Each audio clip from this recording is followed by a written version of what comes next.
O yan mga ka-viewers, no, yan po si Ma'am Ann Corsiga. Isa po yan sa mga follower ko sa aking account, no. Nag-PM siya sa akin kasi may problema siya, no. So yan. Sabi niya, hello po sir, baka pwede akong lumapit po kahit kunting tulong sir. Bibili ko lang ng salbutamol ng anak ko panglagay sa nebulizer niya. Sabi ko, magkano po ba ang salbutamol ma'am? Good morning. Sabi niya, wala po namang 100 yun. Nilalagay po sa nebulizer.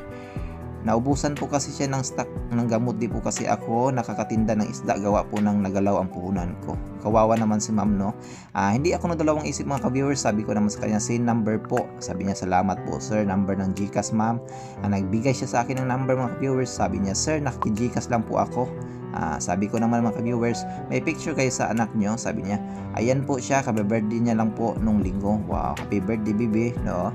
So hindi ako nagdalawang isip mga ka-viewers, talagang nag-send ako ng maliit na halaga sa kanya para naman hindi hirap huminga si Bibi, no.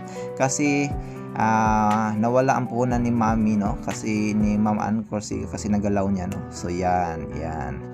Sabi ko naman sa kanya, yan lang laman ng GCash ko ma'am, pasensya na kahit ngayong araw ay mababawasan ang problema mo. Sabi naman niya, okay lang po sir, na makabili na yan ng 2 gamot niya. Salamat po, pagpalain mo kayo.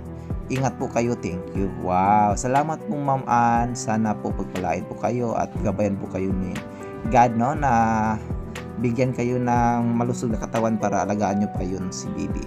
Yan lang po. Yan mga ka-viewers ha.